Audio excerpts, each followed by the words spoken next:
નમસ્કાર ખેડૂત મિત્રો, હું એજે મુળિયા આપનું હાર્દિક સ્વાગત કરું છું. ખેડૂત મિત્રો, ખેડૂત ખુશ તો બધા ખુશ, આ વાત લઈને આપણે દર વખતે એ ખેડૂત મિત્રોને મળીએ છીએ અને ખેતીની જે છે એ કંઈક ને કંઈક નવી માહિતી, એ નવા પાકની માહિતી એ મિત્રો મેળવવાનો પ્રયત્ન કરીએ છીએ. મિત્રો, ખેતી જે છે એ દિવસે એ કહેવાય આધુનિક બનતી જાય છે. ખેતીની અંદર નવા પાકો જે છે એ ખેડૂતો જે છે એ અપનાવતા થયા છે. છેલ્લા વર્ષોની અંદર એ ખૂબ મોટા પ્રમાણની અંદર એ મિત્રો મરચીનું વાવેતર જે છે એ થઈ રહ્યું છે. ત્યારે મરચીના પાકની અંદર એ ખેડૂતોએ કેવી કાળજી રાખવી જોઈએ, કેવી કાળજી જે છે એ ખેડૂત મિત્રો રાખી રહ્યા છે તો મરચીની અંદર જે છે એ સારું ઉપજ મેળવી શકાય.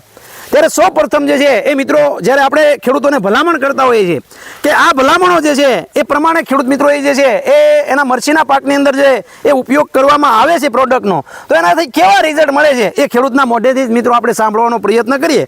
સૌ પ્રથમ ભાઈનો પરિચય લઈ અને ત્યારબાદ જે છે એ આ મરચીની વૈજ્ઞાનિક ખેતી પદ્ધતિ વિશેની વાત એ મિત્રો આપણે કરવાનો પ્રયત્ન કરશું. સૌ પ્રથમ જે છે એ ભાઈનો પરિચય લઈ અને ત્યારબાદ જે છે મિત્રો આપણે આગળ વધીએ. આપનું પૂરેપૂરું નામ? અશ્વિનભાઈ વાલજીભાઈ કોરાટ. અશ્વિનભાઈ વાલજીભાઈ કોરાટ. ગામ તમારું? ખંભાળિયા. તાલુકો? ભેસાણ. જિલ્લો? જુનાગઢ. આપનો મોબાઈલ નંબર? 9252585550. આપનો નંબર સંધુભાઈ? 63 545 38 958. આપનો પણ પરિચય આપજો. સંધુભાઈ વાલજીભાઈ કોરાટ, ગામ ખંભાળિયા, ભેસાણ તાલુકો અને જિલ્લો જુનાગઢ. મિત્રો, બંને ભાઈઓ કોરાટ ભાઈઓ જે છે એ અમારા મરચીના પાકની, આપણા મરચીના ફિલ્ડની જે છે મિત્રો આજે આપણે એની મુલાકાત લઈએ છીએ. એનો મુલાકાત લેવાનું કારણ એ છે કે એમણે મરચીનું વાવેતર જે કર્યું છે તો આ મરચીના પાકની અંદર કેવી કાળજી રાખી છે એ ભાઈ પાસેથી જાણીએ. સૌ પ્રથમ જે છે એ આપ મરચી કેટલા સમયથી વાવો છો? 2 વર્ષ થયા. 2 વર્ષથી મરચીનું વાવેતર કરો છો? બરોબર છે. આ વર્ષે કેટલા વીઘામાં મરચીનું વાવેતર કર્યું? 5 વીઘામાં. કઈ વેરાયટી પસંદ કરી છે મરચી? રેવો. બરાબર છે. 2 હાર વચ્ચે અને 2 છોડ વચ્ચે કેટલું અંતર રાખ્યું છે? 2 હાર વચ્ચે 66 ઇંચનું, 2 છોડ વચ્ચે 10 ઇંચનું. 2 હાર વચ્ચે 66, હા, અને 2 છોડ વચ્ચે 10 ઇંચનું. અને કઈ પદ્ધતિ જે છે પાળા પદ્ધતિથી મલ્ચિંગ કરીને કમ્પ્લીટ એમ સીધું રોપનું વાવેતર કર્યું કે બીજનું વાવેતર કરેલું? બરાબર છે. હવે પાયાના ખાતરો તરીકે શેનો ઉપયોગ આમાં કરેલો છે? પાયામાં ડીએપી, સલ્ફર એ ખાતરનો ઉપયોગ. એનો છાણિયું ખાતર, દેશી ખાતરથી જે છે એ પૂરતા પ્રમાણમાં જે છે વાપરેલું છે. બરાબર. મરચી જે છે એની અંદર ખાસ મારે તમને એ પૂછવું છે કે મરચીના પાકની અંદર આ વર્ષે કેટલું ઉપજ મળશે, કેટલી ઉત્પાદન મળશે એવી તમારી ગણતરી છે? કેટલા મરચા જે છે આમાંથી તમે કાઢવાના છો? હમણાં તો વરસાદ વધારે પડવાથી ઘણી બધી મરચીઓ જે છે એ પાક ફેલ થયો છે.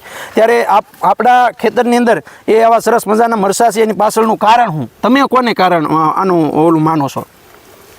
દવા. બરોબર. કઈ દવાઓ તમે વાપરો છો આમાં? દવા પ્રોસીડ ને વાપરી.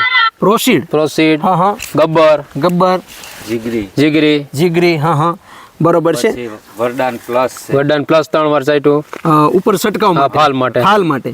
બરોબર. તો આમાં પ્રોસીડ વાપરવાથી શું ફાયદો છે દેખાણો? ફૂટ ને ફ્લાવરિંગ વધારે લાગ્યું. ફૂટ અને ફ્લાવરિંગ ફોડવાનું કામ પ્રોસીડે જોરદાર ગાડી ફોડી અને પ્લસ ફ્લાવરિંગ લગાડ્યું. કેરાવો દેવો લઈ ગયો કે માગ નથી. બરોબર છે. મિત્રો, પ્રોસીડના કેટલા છંટકાવ આવ્યા છે આમાં? પ્રોસીડના 2 છંટકાવ કર્યા. પ્રોસીડના 2 છંટકાવની અંદર મિત્રો આ પ્રોસીડ જે છે જે આપણે ભલામણ કરીએ છીએ કે ભાઈ ડાળીની સંખ્યા વધારે તો ઉપજ વધારે, એ તમારી નજર સામે તમે જોઈ રહ્યા છો. સાથે જીગરી આપ્યું છે. જીગરીનું પિયતમાં આપ્યું કે ઉપર છંટકાવમાં? બે કર્યું. પિયતમાં કેટલી વખત આપ્યું છે? પિયતમાં 2 વખત જીગરી આપ્યું, છંટકાવમાં 3 વખત આપ્યું. એમ. અને ઈ આપવાથી શું દેખાણું તમને? ગ્રોથ સારો થઈ ગયો. એમ. મિત્રો, આ જે છે એ આપણે જોઈ રહ્યા છીએ કે કોઈ પણ છોડ લઈએ એનો ગ્રોથ, એની અંદર ફાલ, એની અંદર જે છે એની આપણે કહેવાય ને કે એની કેપેસિટી જે છે તમે જોઈ રહ્યા છો કે તમામ છોડની અંદર એ મિત્રો એ છોડની અંદર ખૂબ મોટા પ્રમાણમાં ફાલ બેઠો છે. સાથે એ લાલ મરચું છે, લીલું મરચું છે, સાથે જે છે ઉપર હજે એના ફૂલ પૂખડે છે અને જે છે મોડિયા પણ મિત્રો બંધાઈ રહેલા છે, એ તમે આની અંદર જોઈ રહ્યા છો. જીગરી ના 2 રાઉન્ડ પિયતમાં અને ઉપર 3 રાઉન્ડ. હવે ફાલની વાત કરવામાં આવે, ફૂલની વાત કરવામાં આવે તો એના માટે વરદાન્ટે કેવું કામ આપ્યું તમને? હા, સારું આપ્યું. એમ. હું હારામાં શું કહેવાય? એમ બંધ નથી થયું કઈ ફૂલ. હા. ફ્લાવરિંગ હજી લગાડવામાં બંધ નથી થયું. મરચા પાકમાં થાય છે, લીલાય છે અને નાના ફૂલે ઉગડે છે અને નાના ડીટીઆઈ છે. આવડું વરદાનનું કામ છે. તો વરદાંટે જે છે એ ટૂંકમાં ફાલ ફૂલ માટે સરસ મજાનું કામ કર્યું એમ કહી શકીએ. ફ્લાવરિંગ લગાડીને મિત્રો આપણે અહીંયા ફાલ ફૂલ જોઈ રહ્યા છીએ કે આ મરસી જે છે કપાસ જેવી મરસી છે. હા. આ 64 નો ગાળો છે એટલે આપણે ઘણો બધો જે છે ગાળો છે અને આમાં આપણે મરસીની અંદર ઊભા છે. એક પણ છોડવાની અંદર વાયરસ ને એવું ન લાગવાની પાછળનું કારણ શું? લીધું લીલું 500 મણ લીલું ઉતારી લીધું 5 વીઘામાંથી. 500 મણ તો ઉતારી લીધું છે. ઉતારી લીધું લીલું મરચું 500 મણ રાજકોટ યાર્ડમાં વહી ગયું. હા અને અત્યારે જે છે એ હવે લાલ મરચું હવે છે 50 મણ પકાવવાનું આમાંથી. 1 વીઘે 50 મણ નીકળશે. 50 મણ નીકળે. હા મિત્રો આ અમારા ખેડૂતોના શબ્દો છે કે ભાઈ આમાંથી 500 મણ લીલું મરચું તો તોડી લીધું છે અને લાલ મરચું જે છે એ હવે થવાનું છે અને 1 વીઘે 50 મણ ઓછામાં ઓછું જે છે થશે. મિત્રો આ જે છે એ આપણી સફળતા છે. આપણે જે ભલામણ કરીએ છીએ એ તમામ જે છે એ આ પ્રમાણે ઉપયોગ જો કરવામાં આવે તો મિત્રો આનો ખૂબ સારા રિઝલ્ટ મિત્રો જોઈ શકાય છે. ભાઈ કોરાટભાઈ, મારે તમને બીજું એ પૂછવું છે કે મરસીની અંદર જે છે એ ખેડૂતોએ તમારો અનુભવ શું કહે છે? જે અમે ભલામણ કરી છે એમાં ખર્ચો કેવો થાય છે અને ખર્ચાના પ્રમાણમાં તમને કેવું રિઝલ્ટ મળ્યું એ અમારા ખેડૂત મિત્રોને વાત કરો. કાંઈ ઘટે જ નહીં. મરસી વવાય 50% બધી દવા કરતા ઓછો થાય છે. રિઝલ્ટ ડબલ મળે છે. ખર્ચામાં આ જે આપણો છંટકાવ છે ઓછા ખર્ચમાં થાય છે. આનું રિઝલ્ટ જે છે લાંબો ગાળો રહ્યો છે અને આપણી નજર સામે એનો જેવો ભાવ જેવો જોવે કે આપણે જે કહીએ છીએ એ પ્રમાણે અમે ઉણા નથી ઉતર્યા. આપણને રિઝલ્ટ મળે એમ તમે સંતોષ છે તમને કમ્પ્લીટ. એમ તમારે કોઈ ખેડૂતોને ભલામણ કર્યું હોય તો તમે જીગરી, વરદાન, ગબ્બર, પ્રોસીડ એની ભલામણ કરો ખરા? કરવાની. કોઈ ખેડૂતોને તમે પૂછ્યું હોય તો તમે શું કહો? સટાયા એમ ફાઇનલ. ખેડૂત મિત્રો આ જે 60 મણ કર્યું હતું. એમ એ પોરે થાટ્યું હતું ને પાયું હતું. એમ જ્યાં વરે નેટ ભાગ્યો હતો હા 5 વીઘામાં 300 મણ જોખી દીધું. બરોબર. લીલું નતું ઉતાર્યું ગયા વરે. બરોબર. લીલું ઉતાર્યું હોય. બરોબર છે. મિત્રો આ જે છે એ અમારા મરસી પકવતા ખેડૂતની વાત છે.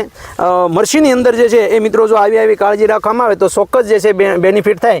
મિત્રો હાલના સમયગાળા અંદર જો મરસીના પાકની અંદર તમારે આવો પાક ઊભો છે અને હાલ જે છે એ મોડિયા બંધાતા હોય, ફૂલ ઉઘડતા હોય તો વરદાન જે છે એ એક પંપમાં 25 ml નાખી અને છંટકાવ તમે કરી શકો છો. વરદાન જે છે એનો એક કહેવાય કે વીઘા દીઠ ખર્ચો ગણીએ તો એકદમ ઓછો આવે છે.